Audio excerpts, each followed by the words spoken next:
If you can keep your head when all about you are losing theirs and blaming it on you, if you can trust yourself when all men doubt you, but make allowance for their doubting too, if you can wait and not be tired by waiting, or being lied about, don't deal in lies, or being hated, don't give way to hating, and yet don't look too good, nor talk too wise. If you can talk with crowds and keep your virtue, or walk with kings nor lose the common touch, if neither foes nor loving friends can hurt you, if all men count with you, but none too much, if you can fill the unforgiving minute with 60 seconds worth of distance run, yours is the earth and everything that's in it, and which is more, you'll be a man, my son. Welcome back to the Country House podcast, and thank you, Jeff, for that beautiful reading of Rudyard Kipling's If, probably his most celebrated poem. And our podcast today is about Remembrance. We have recently had Remembrance Sunday. And can you tell me, Jeff, why does that poem link to that particular theme? Thanks, Rory. So today's episode, we are looking at Bateman's, the Sussex home of Rudyard Kipling, which is now in the hands of the National Trust. And we chose Kipling and Bateman's as the theme for this Remembrance Day special episode because I suppose Kipling's life was so intertwined with the First World War, particularly, not only his involvement as the leading British imperialist poet and songwriter. He did a lot of propaganda for the British government to recruit soldiers for the First World War, but also he had the personal link of his own son being drafted in and dying in the First World War, and the backstory to that we'll delve into shortly. But the First World War particularly had a huge impact on Kipling's life and career, and in how he interacted with his house, Bateman's. And so it ties in. And after the First World War, he was involved with the Commonwealth War Graves Commission, amongst other things. So it really does. For him, I suppose, as a poet, he is probably the most well-known poet who's linked, I suppose, to the First World War, who wasn't himself a war poet, so to speak. He wasn't Rupert Brooke, he wasn't Wilfred Owen or Siegfried Sassoon, he wasn't writing poems from the trenches. But as a sort of external party, he was probably the most involved of all the sort of poets of the time. He's a completely fascinating character, isn't he? And he's a funny one because so many of us know that amazing poem "If." I mean, it's just fabulously. It's so famous, and also so many lines, quotes of his poetry, which we don't really realize actually are Kipling. So he's this in a way, very well known, celebrated, quoted character, and yet he's also highly controversial, isn't he? Someone who people don't quite know what to think about Kipling because he is sort of kind of the imperial poet in many ways.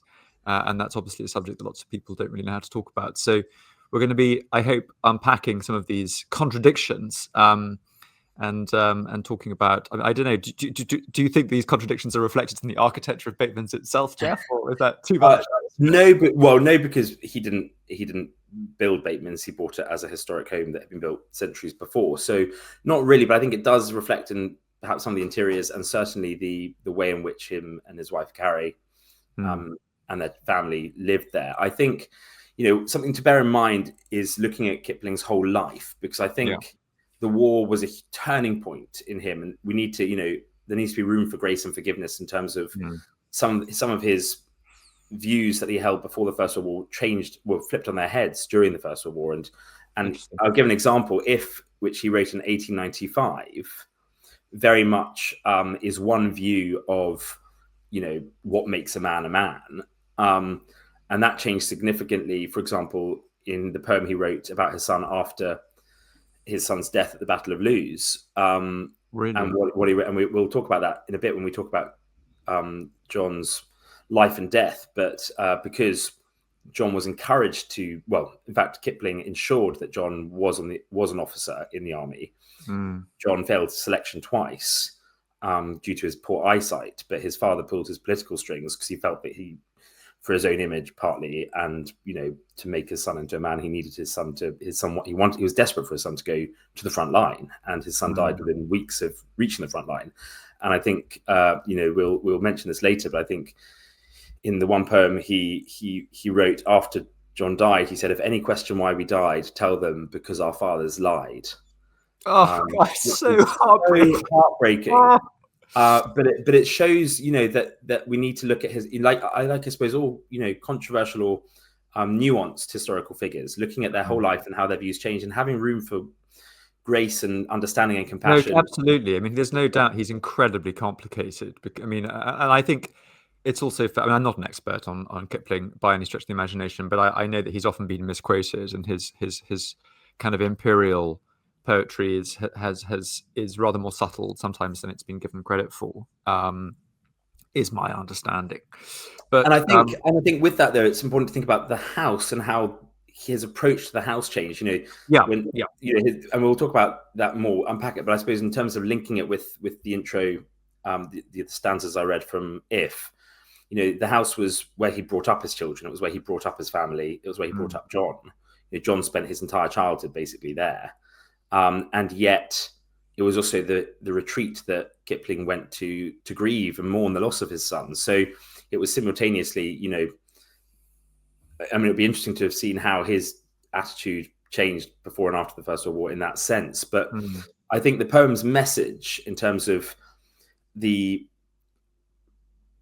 I suppose it's so often read at funerals and weddings and christenings. I think you said it was read at your christening, Rory. It was, yes, it was. And it was read at my uncle's memorial last year. In fact, I read it because it's such a time the strong, stable man I am today, Jeff. It speaks such timeless truth, but obviously we take it with a pinch of salt because not everyone in many ways can live up to the perfection of. Well, that's why it's called If. I mean, I think it's a bit of a joke. I mean, actually, no one can actually be that manly. I mean, it's impossible. It's an ideal. I mean, I almost wonder whether it's tongue in cheek, but I mean, I think I would say that, except what we know and what we'll talk about today with his attitude to John, like I think he thought it was achievable, and he pushed his son to achieve those aims, and then when his son died, I think Kipling realized that the poem If was set an unachievable standard pretty much for everyone. But it's a really poignant poem, I think, at all times and all places for everyone, but specifically in light of Remembrance Sunday, when we think about all those who have died in conflict, and all those dreams that were broken and shattered, and yet to give us the freedoms we enjoy today, it's important to hold all these things in balance, I guess. Indeed. Well, without further ado, let's crack on with the architectural element for our architectural listeners. Bateman's. So it's a wonderful name. It sounds like a sort of a tart you might buy in Yorkshire, quite close to Bakewell. Anyway, Bateman's. Can you tell me a bit about? You said it was an old house. So can we talk a little bit about the pre-Kipling history? Can you describe Bateman's? Give us the sort of the picture, Jeff. Sure, thanks, Rory.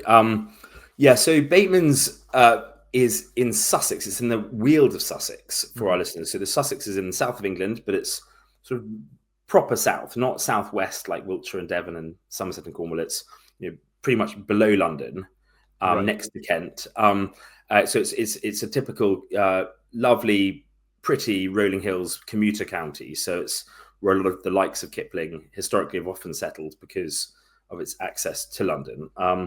Like the Weald of Kent, it's got these wonderful rolling hills, and it's very pastoral landscape. It's not rugged like parts of Yorkshire or Lancashire, which are more sort of heathland or moorland. It's that wonderful, I think, what is so English about the countryside of somewhere like Sussex or Kent as well as the pastoral nature. It's a little bit like Capability Brown's parks. It's sort of cultivated natural landscapes. The patchwork fields. It's got that wonderful idea of order, but natural beauty combined. And I think that appealed to Kipling, especially as an idealist. He had been brought up in India. He had lived in America before he moved to Bateman's. We'll talk about his entry to Bateman's in a minute. Sure. But yeah, that's just describing it is, I suppose, the English idyll as a place, and within that is this very English house, Bateman's. So Bateman's was built in 1634, Mhm. originally as a sort of modest gentleman's manor house. So it's Jacobean era architecture. So really the last of the sort of purer English forms of architecture before the Renaissance elements of the Baroque and classical came to England. And so it's why I think it's again why it appealed to Kipling as an idealist. It sort of embodied for him one of the purer forms of English architecture. And so it's got a lot of the typical Jacobean elements. It's built of local sandstone from Sussex. It's got lovely gables, mullioned windows, so stone frames with leaded glazing. It's symmetrical. So they believe there had been a wing that was taken down, soon after it was built, if it was built at all. But it's got a very steep roof behind the gables, a steeply pitched roof with these wonderful tall red brick chimney stacks. And within, it's got the typical sort of Jacobean Elizabethan interiors. It's flooded with light, unlike sort of Tudor houses. The windows are big, but it's still got the dark oak paneling, typical of Jacobean houses within. So it's a bit like a sort of smaller, prettier stone version of Chequers, really.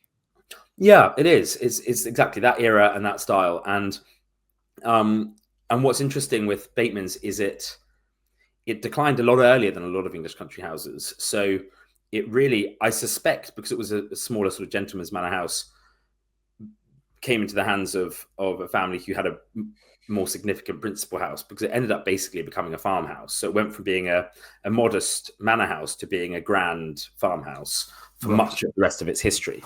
There's not a huge amount of info on it because it was quite such a typical style and not of a huge scale.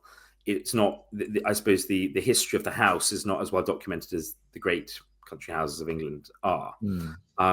But it is clear that Kipling made up for that dearth, didn't he? Yeah. And what's interesting is its location is key also in terms of piecing together its history of how and why it was built.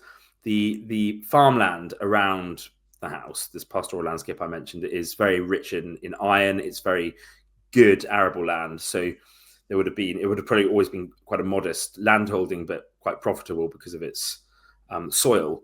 And actually, the Weald and iron industry. So there was a big iron industry in the Weald of Sussex, because not only was the soil iron rich, but there was iron ore to be excavated as well. So it was a wealthy area historically. But really, what I think the timeless appeal of Bateman's as a house is it embodies a sense of sort of solid English ideals, really. The fact that it was a farmhouse, it's sort of and a modest manor house. It sort of it feels honest. It doesn't feel flashy or showy. It's neither flashy nor it feels like just a really solid, lovely English country house, really rooted in the landscape, in the community. It's funny. Yeah, I completely agree with you. I mean, it sounds like we're talking platitudes, but when you see the building, it really does come across like that.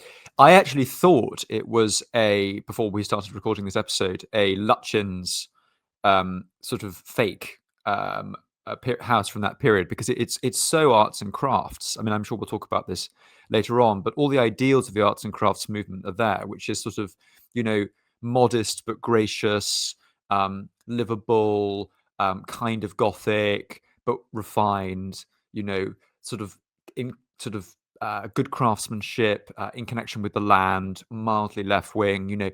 All of that stuff is kind of going on there, except it's an original rather than a fake. Would you agree? Absolutely. It's so, I suppose, typical of so many houses of the era that it's the sort that has been copied by later architects as a sort of pastiche or whatever you want to call it. You're right, exactly. It is.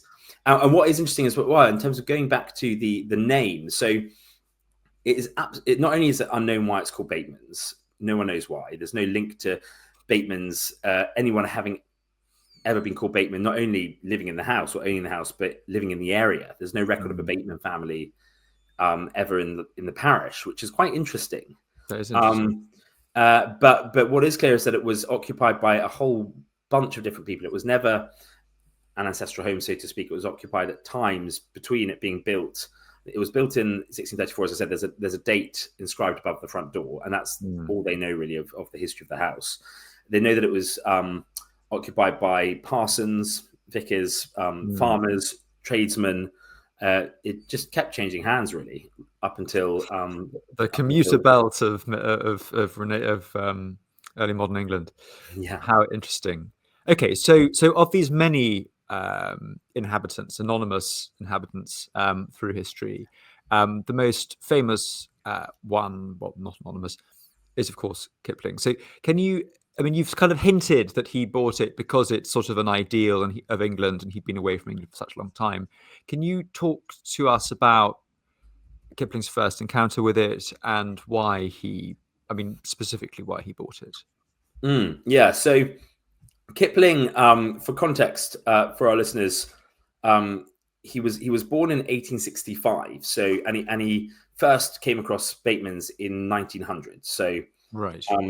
So there was 35 years of his life before he made Bateman's his home. What's extraordinary? Buying a house like Bateman's, aged 35. What's particularly humbling, Rory, is by 35, he was already Britain's most well-known and famous poet.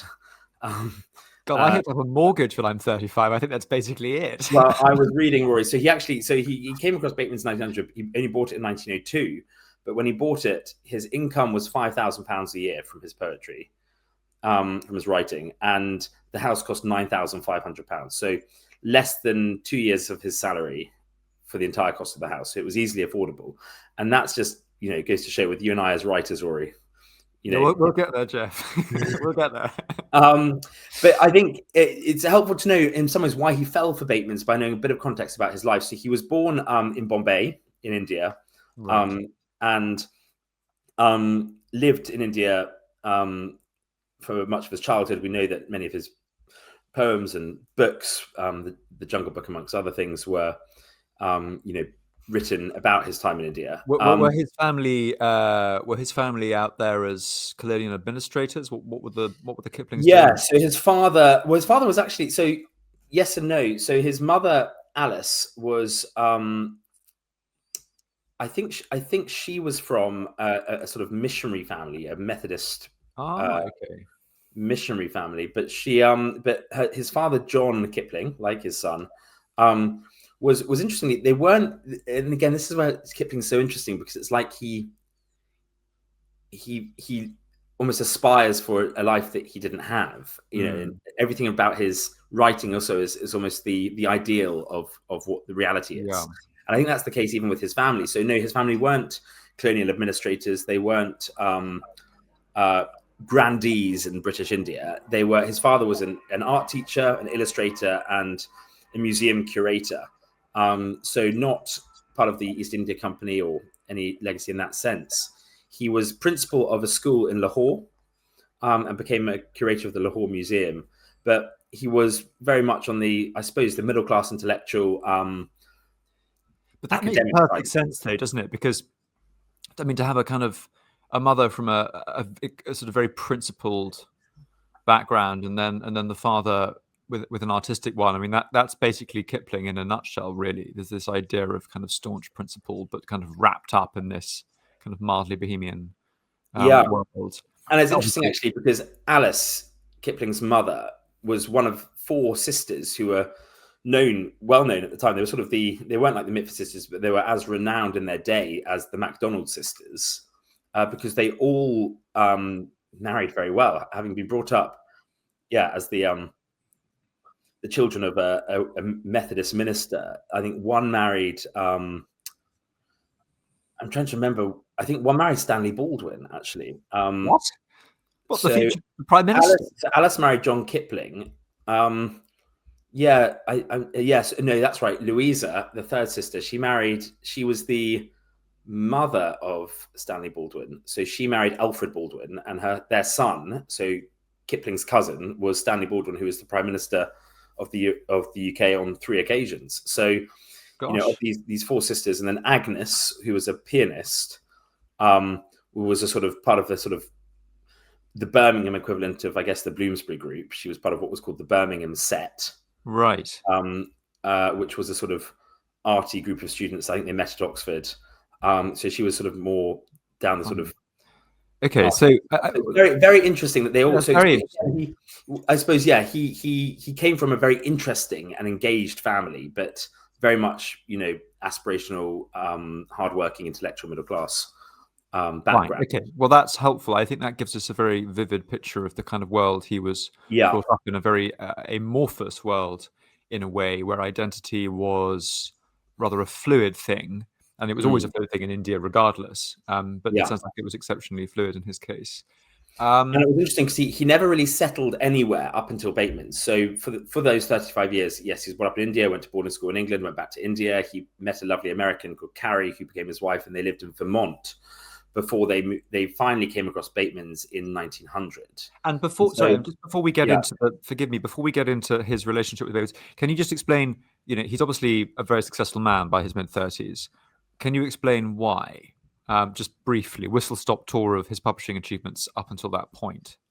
Yeah, so he had always, it seemed, loved writing, but it was really when he went back to India in the late 1880s, that is, he began working for local newspapers, again in Lahore and Allahabad. And it was interesting. He said of the first newspaper he worked for, which was called the Civil and Military Gazette, based in Lahore, he referred to the newspaper as his mistress and most true love, because he just loved writing for it. He loved reporting on things. He was, I suppose, the journalist of his day who simultaneously loved the news that he was reporting on and crafting the words to express it. So often we see writers like to express things beautifully, and journalists like to get excited about the story. But Kipling had both. And that was kind of when he started making a name for himself, was through his writing. And during those years in India, that was sort of, throughout the 1880s, really, he was through his journalism was getting access to grandees in India. So he was writing bigger and bigger stories, and that's how he got. Yeah, and he was staying with the Viceroy of India in Shimla, for example, amongst other things. And so they became regular visitors to Shimla, and then he began to write short stories, which started being published in this Gazette. So from 1886 to 1887, just over a 1 year period, he had 39 short stories published in the Gazette. So alongside his journalism, he was now writing short stories, and they included, and a lot of these were included in his compilation of his first prose collection, which was called Plain Tales from the Hills, which was published in 1888. So that was his first published work, not in a newspaper. And it was kind of off the back of that his writing then, it gathered pace immensely quickly. So we're thinking here, this is 1888, and he was born 65. So, he's 23 years old. He's just had his first book of short stories published. And for the next 10 years, basically, up until pretty much he finds Bateman's, he's writing frenetically. In that year alone, after his first compilation was published, I think in that year, 1888, he published 6 collections of short stories were published. So that's 41 stories in all. When was the Jungle Book his first full novel? I'm not sure. We know when it was published, Jungle Book. Sorry, and I'm putting you on the spot. I know it was in that period when he was still in India. So it was 1895 when he wrote If, for example. But Jungle Book, I'm not sure when it was published, but I guess it was, so actually around the same time, 1894. So a year before he wrote If. Fine. So again, at the peak of his sort of writing frenzy. So if we're being crude, we could sort of say that successes like the Jungle Book basically funded him buying Bateman's. Yeah. Exactly. Okay. So he's this famous colonial sort of literary poster boy, started as a journalist, worked his way up the kind of literary pole, starts writing novels. Jungle Book, completely fascinating. based on I mean, it's a complete deviation, but I believe based on a true story, but a very sad true story. But anyway, we'll park that for now. And he buys Bateman's. I mean, how did he I mean, basically, how did he use it? I mean, if he was sort of this guy who was famous off the thrill of writing about colonial India, I mean, Sussex must have seemed rather dull by comparison. What did he do in England? I think so. We've skipped out on the 5 years which kind of explain it. Oh right. Oh sorry. When he left India, but then travelled to America. Oh fine. He travelled all over America, became friends with the likes of Mark Twain amongst others. Then went back to London, where he lived for 2 years, and during that time, through American friends, met Caroline Carey, who would become his wife. His wife, yeah. And he had been, he had a short, I suppose, intermittent romance with her, and they married again quite early. So they married in 1892. She was a bit older than him. He was 26. She was 29. And after that, they then settled in the US first, because that was, where her family were from. And they basically lived there until they moved to Bateman's. Right. And it was during that time, actually, that he wrote The Jungle Book. So he was now obviously feeling nostalgic about India. Okay. He was living in Vermont, and he wrote The Jungle Book whilst he lived in America. And I think a lovely listener of ours actually reached out once and said we should do an episode on Kipling's house in Vermont. We should. Yes, that's a good idea. Really interesting. But I guess he and from they moved around a lot, really. I think he was completely nomadic. I think he had this longing for home, but didn't know, what home was. I mean, that's the theme I'm picking up here. I mean, he's basically not really spent any meaningful time. I mean, I know he went to boarding school in England, but other than that, I mean, he's been brought up in India. He spent time in America. His wife's American. I mean, there's remarkably little about Kipling other than traditions and culture that is actually English. How bizarre. Well, exactly. Speaks for itself. And so when he moved back to England, actually in 1896, he first moved to Devon. He moved to Torquay. Does that give you a great thrill, Jeff, as a Devonian?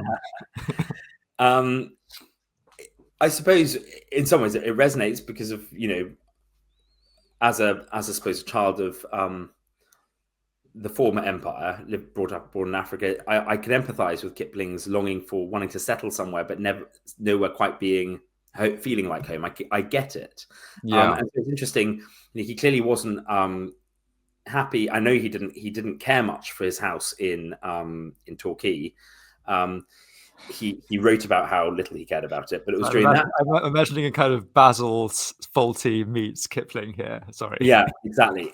And it was during that time that he was still. It's funny, having lived in India, he knew what the reality of British India was like, and yet the more time he spent away from it, the more idealized I think it became. A bit like a grown-up remembers their childhood often quite differently from how it actually was. You remember the very happy and the very sad bits, but don't remember all the mundane stuff in between. And it feels like a lot of his writing fell into that work. And this was also the absolute apotheosis of the Raj. I mean, by this point in the late 19th century, England, the East India Company had relinquished its control of India, and after the mutiny, and so it was the British government was running India, and it was this very, very grand thing.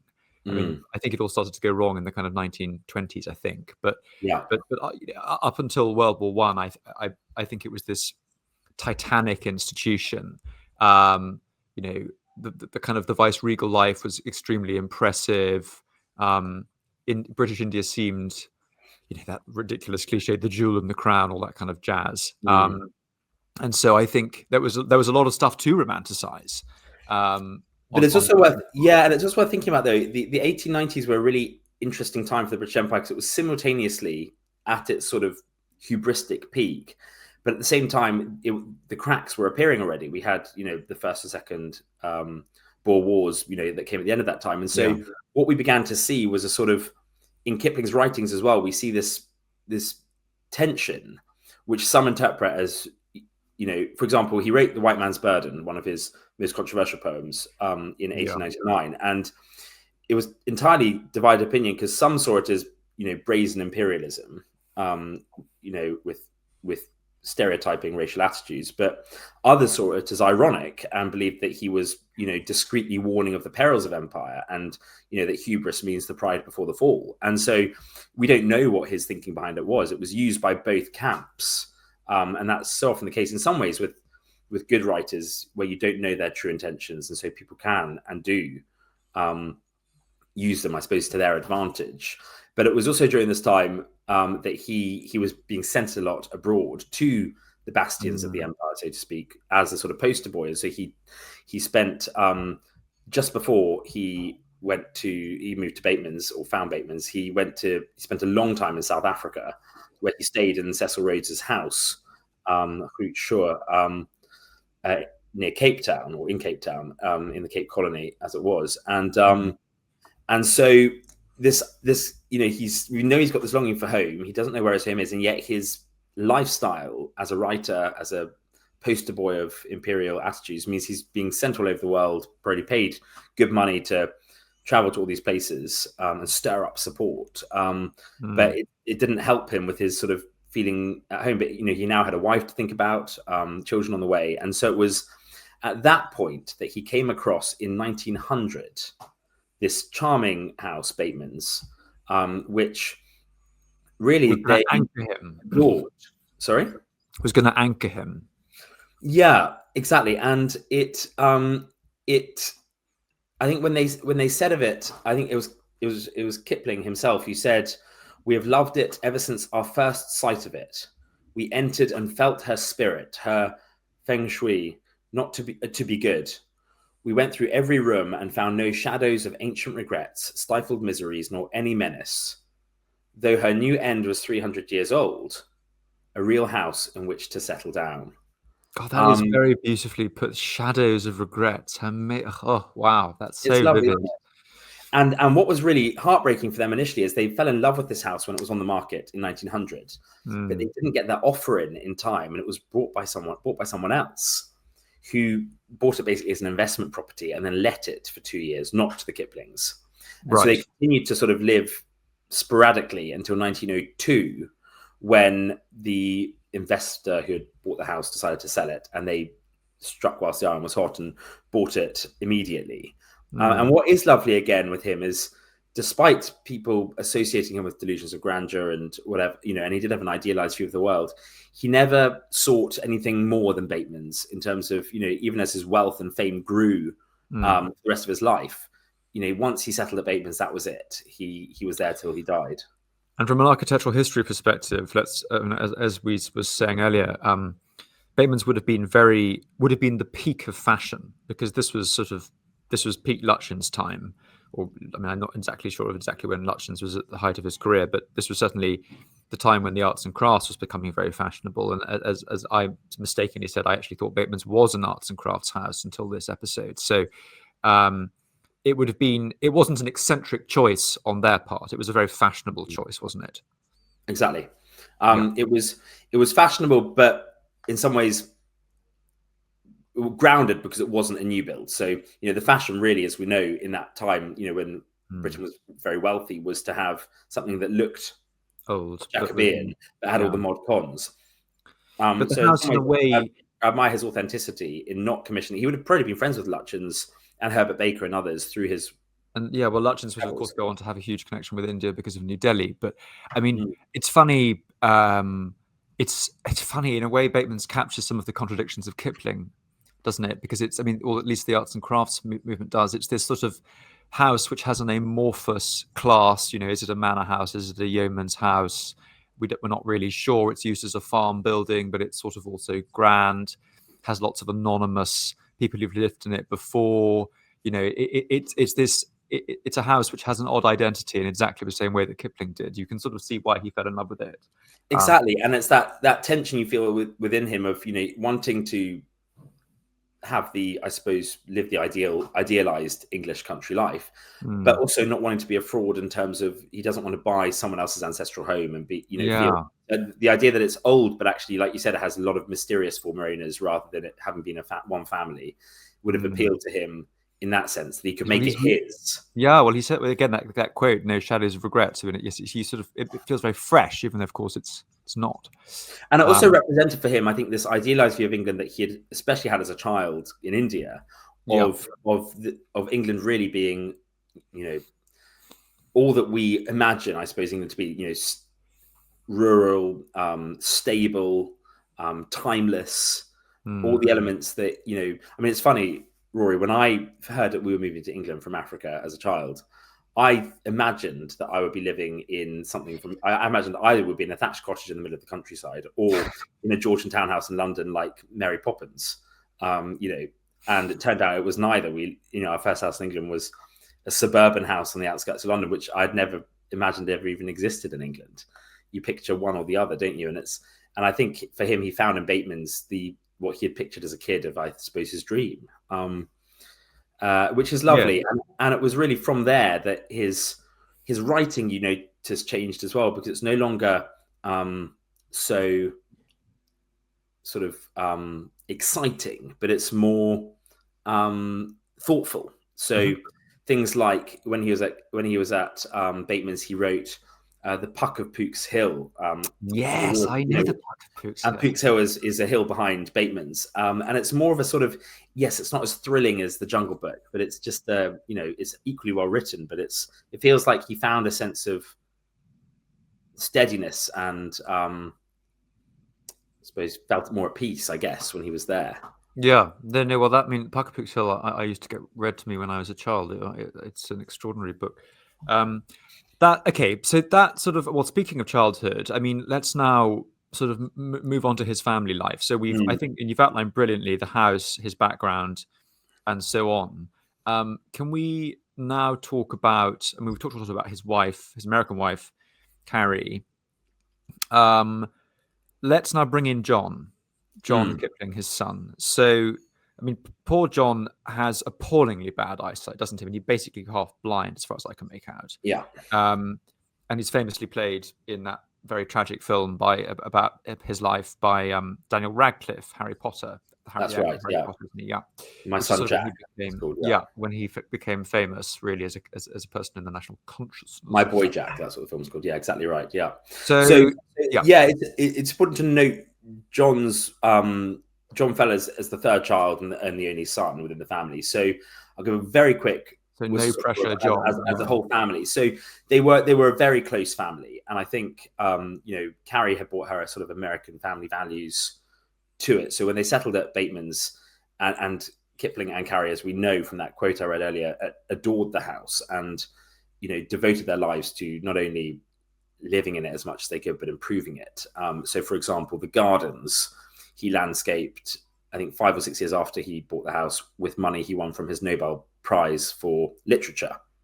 So he spent that would be good, wouldn't it? Oh, the bloody reward hell. from his Nobel Prize. I know he spent on creating the lovely gardens. And for example, there was one property, because it only had 33 acres. But there was one property on the estate, I suppose.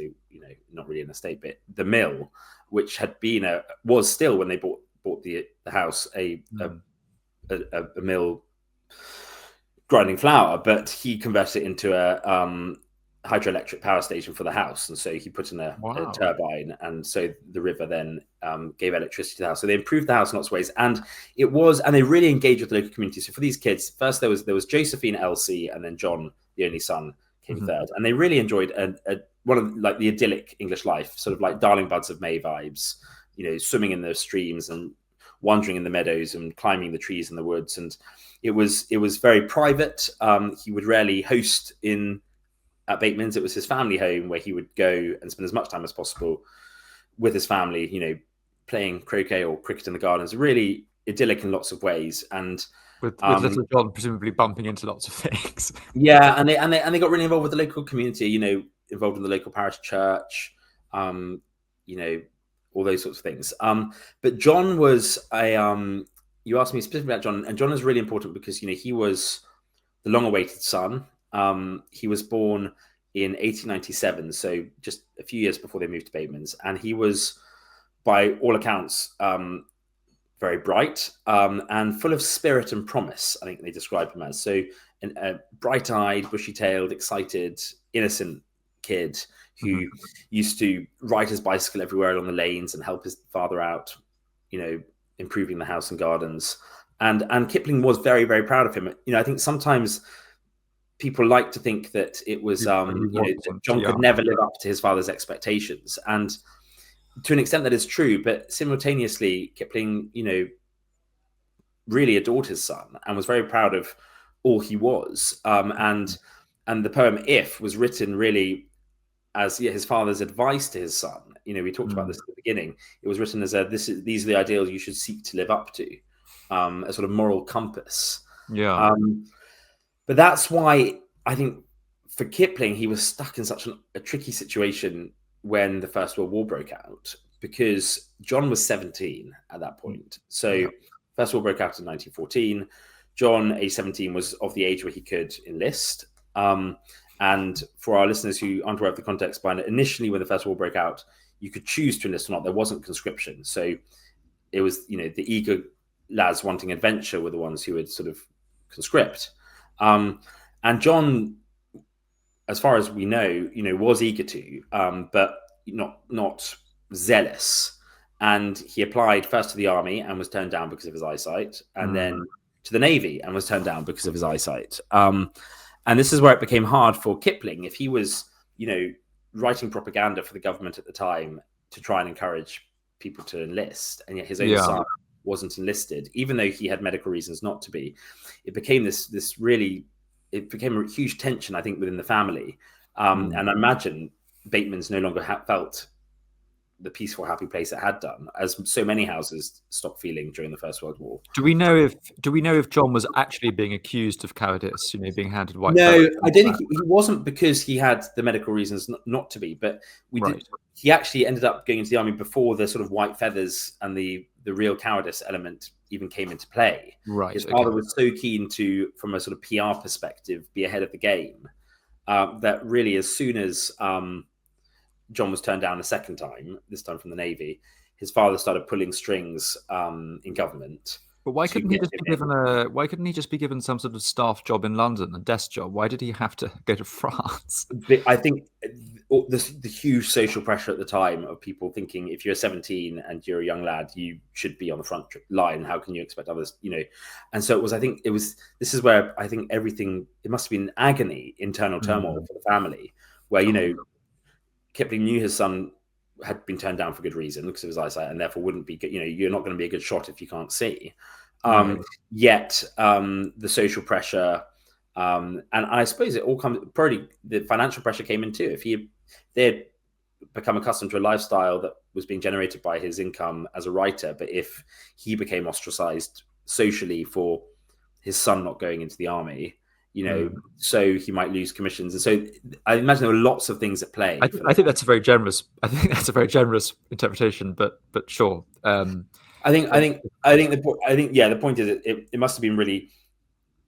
I think tough. My boy Jack shows almost a tough father wanting his father to go into the army, but I think it doesn't necessarily encapsulate probably the many different things at play within the family dynamic. But either way. Presumably John was, jealous of his friends who were at the front. Yeah, he would have been. Yeah, all of those things too. Exactly, he wasn't a coward. The fact that he sought before conscription to try twice shows that he was really eager. And so having pulled some strings with his government contacts, John was finally given a commission as an officer in the Irish Guards. And very swanky regiment. Yeah, and actually it comes back into Kipling's life later, sort of how he engaged with the Irish Guards after John was killed, because basically John joined the Irish Guards in early 1915, and did his training basically over the summer, and arrived in France in August of 1915. And it was in early September, 2 or 3 weeks later, that he was killed on the front line of the Battle of Loos, very tragically. And what was particularly painful, I think, for the family was he wasn't. They never found his body. Until 1992, he was an unknown soldier. He was buried as an unknown soldier. He didn't have his name on a tombstone. It was on a big, memorial as someone who died in action. But the agony of not having his body, there were some sightings of him. Apparently he was attacking a German sort of gun placement with a wounded head. Is what the last he was seen. He had a wounded head and was attacking a German sort of gun placement. And after that, no one knows what happened to him. And so then what happened is actually because Kipling at the time, he literally just disappeared. Yeah, but this is what's interesting. Kipling at the time was also in France, not on the front line, but in his journalistic capacity, trying to drum up support for the war, was reporting on what was happening on the front line whilst his son was killed there. And so Carey then came over to join Kipling, and they spent weeks, months even, searching for John, searching for what happened. An ad was even placed in the British newspapers saying "missing in action," with an account of the last sighting of him, because they didn't know if he had been taken captive or what. And so it was sort of the worst possible, just awful. Absolutely. And bearing in mind the war carried on for 3 years, there would have been a question mark of if he was being held captive right until the war ended. Of course.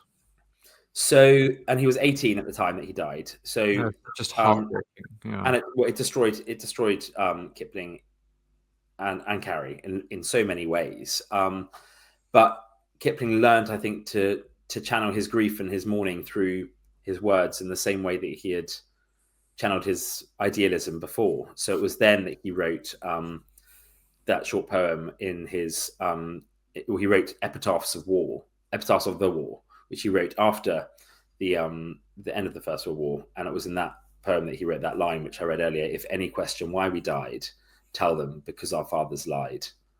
I know, it's one of those just ghastly, incredibly poignant pieces of poetry. But let's talk a little bit. It shows, I think, in Kipling, it shows this guilt that then saddled him for the rest of his life. A sense of guilt, a sense of bitterness that the very lie of the glamour of war that he had perpetuated.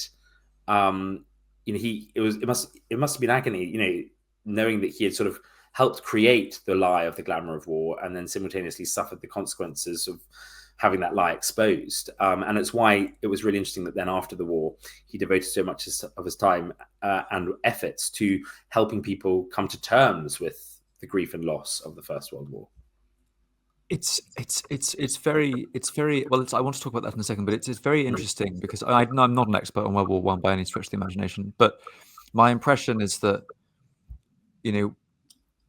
there have been waves of revisionism, and one of the the very sort of popular theory in the kind of late, I don't know, from the sort of second half of the 20th century was that it was a kind of, it was this sort of sense of the establishment lying to the next generation, and this kind of posh war and sort of war moustache generals who are clueless and lambs to the slaughter and all that kind of thing. And then my impression is that since then there's been a bit of a counterattack, and that actually the World War One's a lot more complicated than we give it credit for, and a lot of these people were a lot more competent than we think. And I don't know, but I wonder whether that second half of the 20th century view that is now so fashionable was partly informed by Kipling, because he had such a big reputation. He was so famous that his guilt, his remorse, his grief helped to shape the national view of the war afterwards. Maybe that's a bit too much of a statement. No, I think you're absolutely right. It's interesting that the very same pen that he used to channel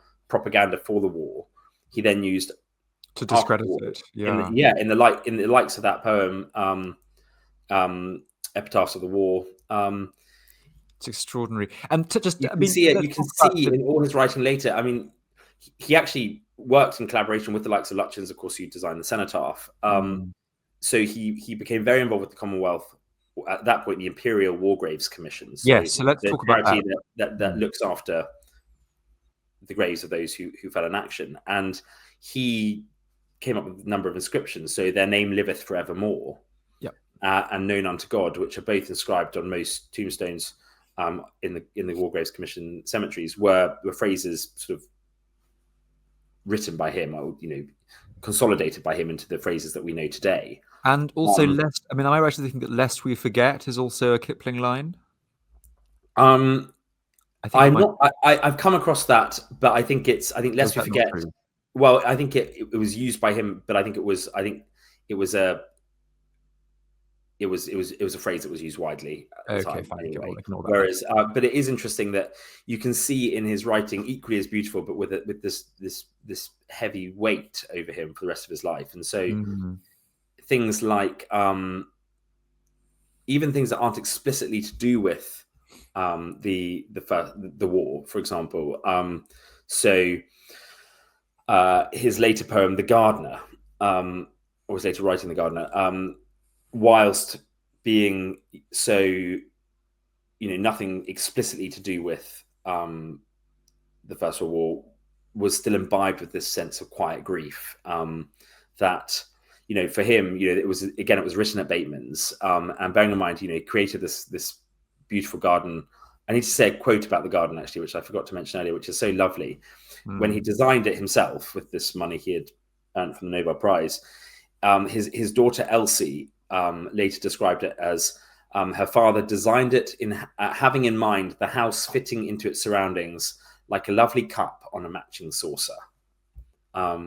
Which is she was clearly a great writer as well. A lovely idea of, and I think, it must have been agony for him living at Bateman's after the war changed everything, because it was a place which has so many memories. I mean, the quarry, for example, the old quarry in the grounds, had been where the kids used to act out plays every summer. His 3 children used to act out. So, every time he walked to that quarry, filled with grief at what it once had been. Did he?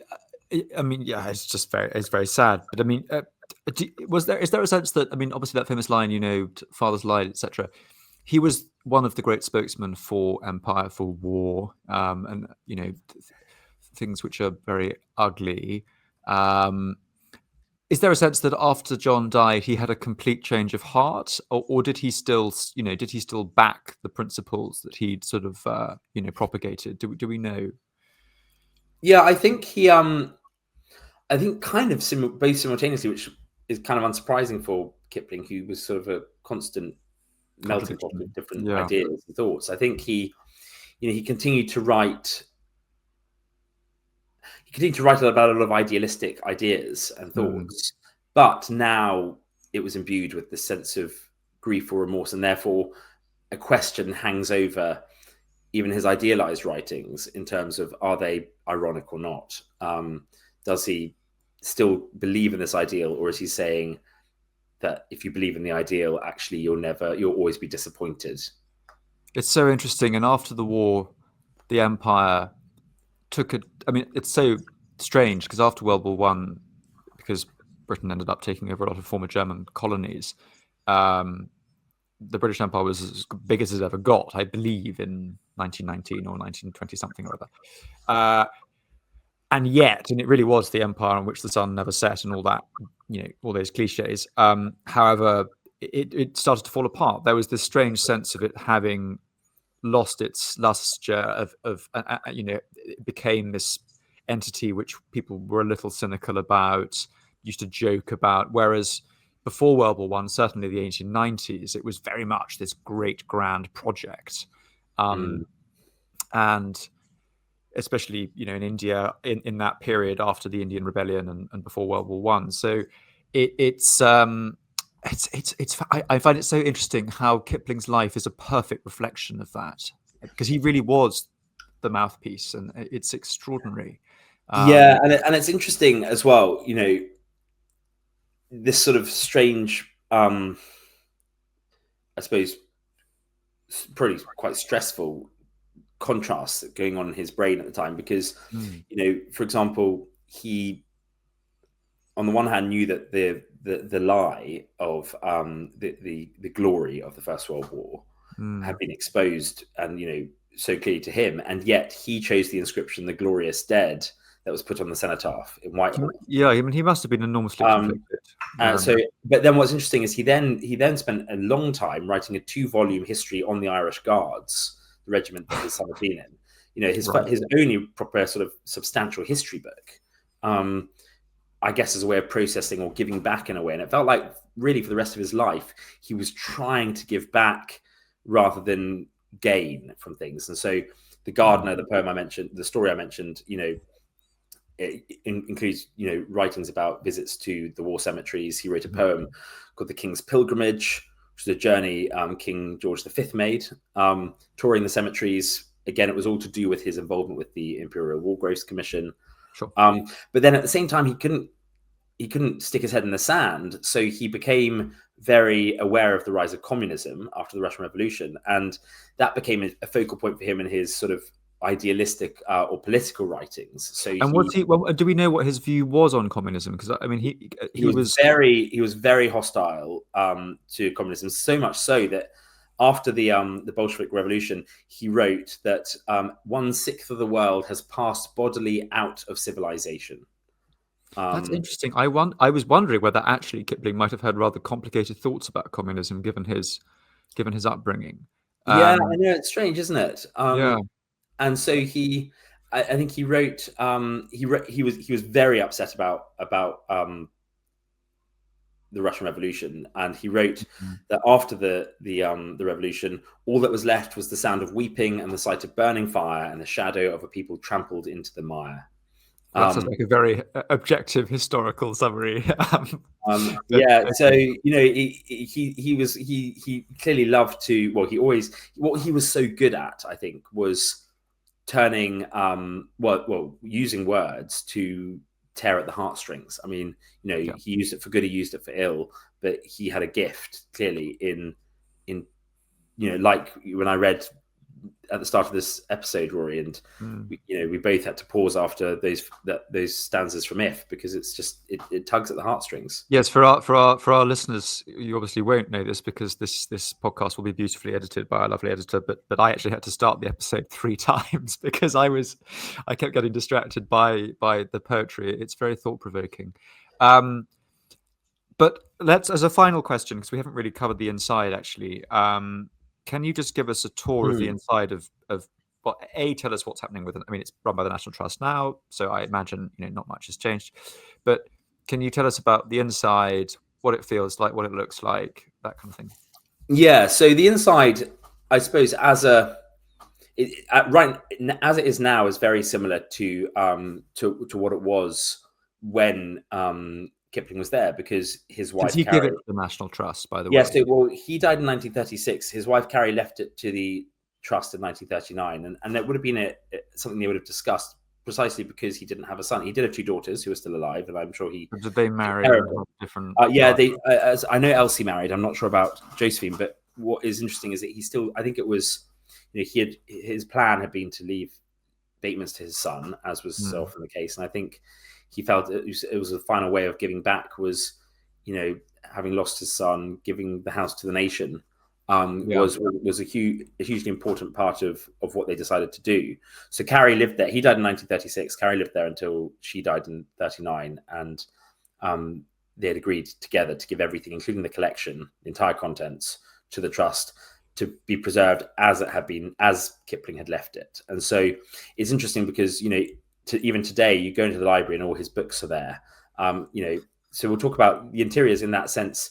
Is a lovely time warp. I mean, it's interesting. I know that everything from the instruments and the sort of pots and pans through to his Rolls-Royce Phantom, which is still in the coach house, are all still as they were.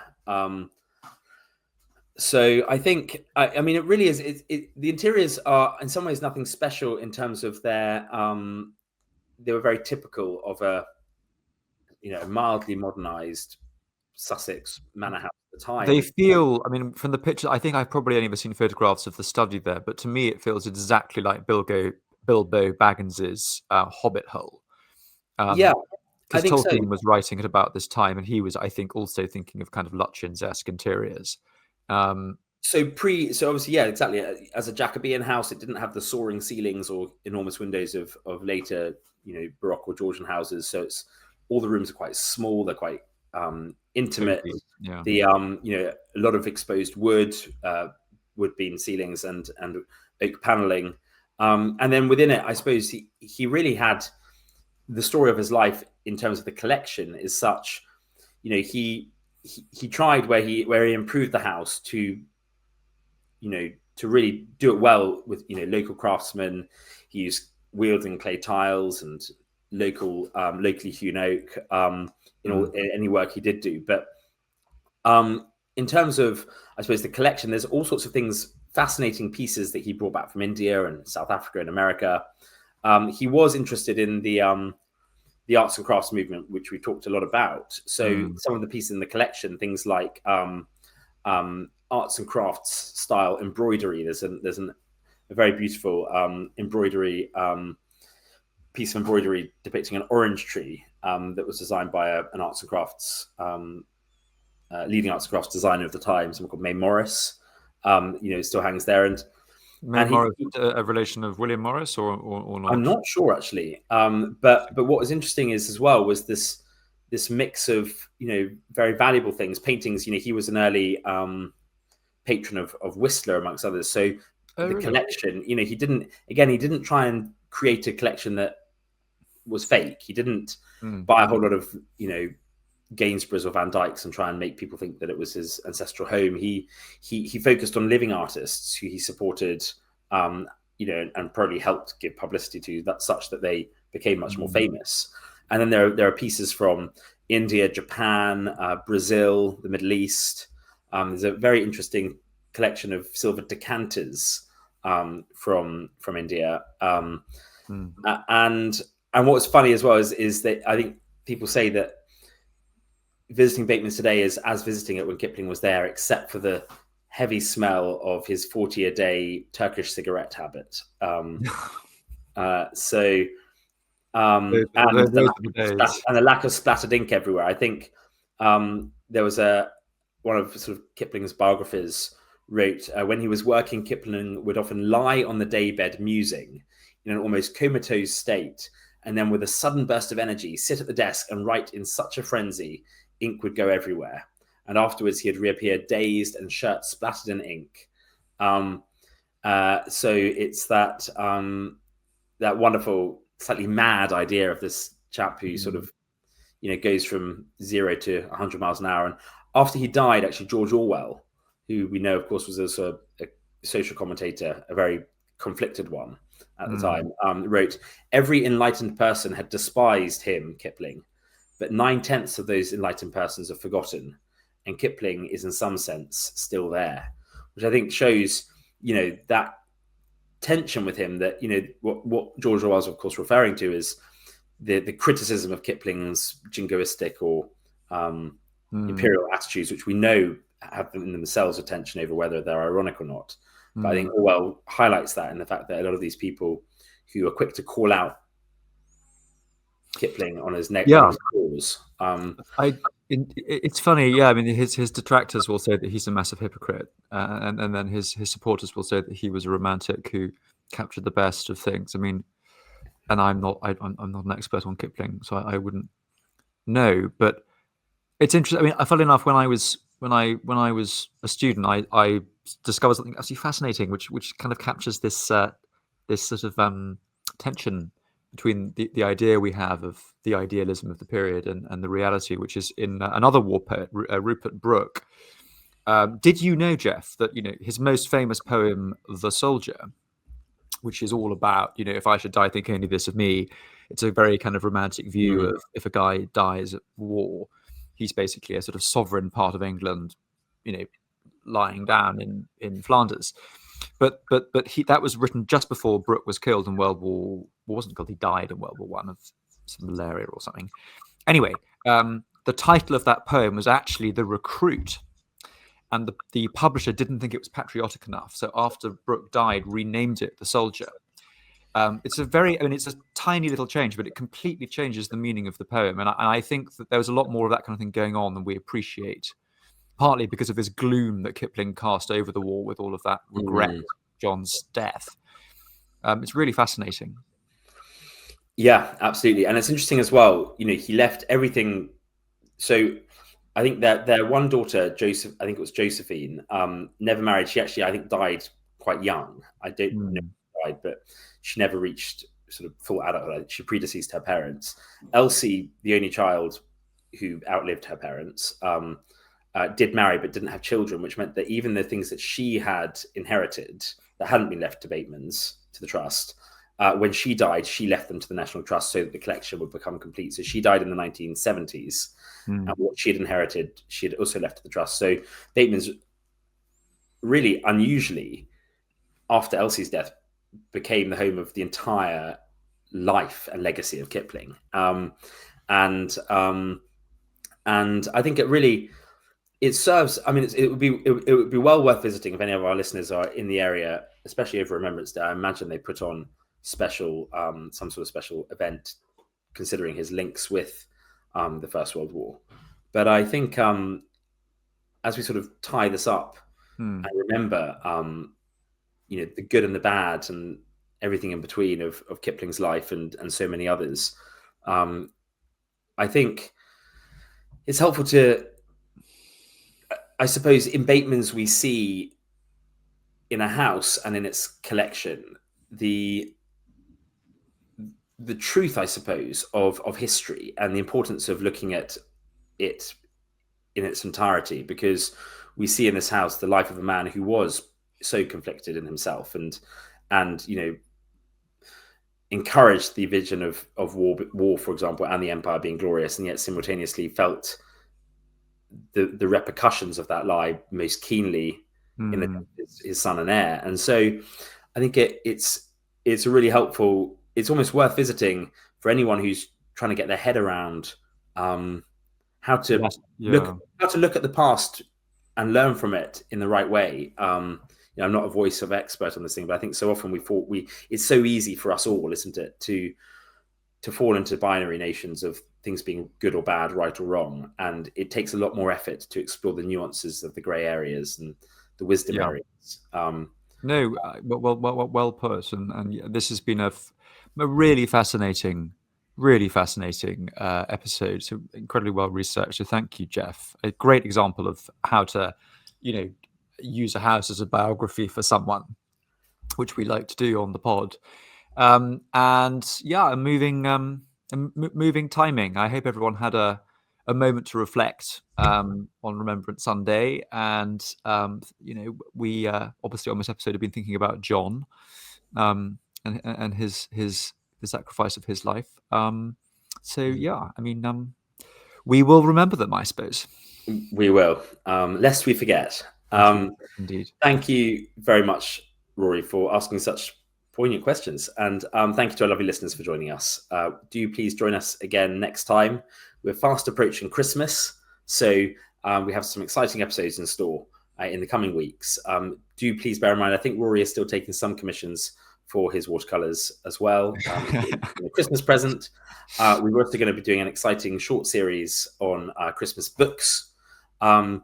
And one last thing, I suppose, to think about, if you are interested in wanting to hear some of Kipling's poems, perhaps if you listen to podcasts because you're driving or washing up and don't want to read them, Ralph Fiennes, the actor, did a brilliant series of readings of Kipling's poems, which are on Spotify and Apple Podcasts, amongst other things. So maybe after you turn off this podcast, you can listen to the full rendition of If, read by Ralph Fiennes, which I'm sure is not a patch on your reading, Jeff. Not a patch on your reading. But thank you so much, everyone, for your support, and join us again next time. Bye-bye. Bye-bye.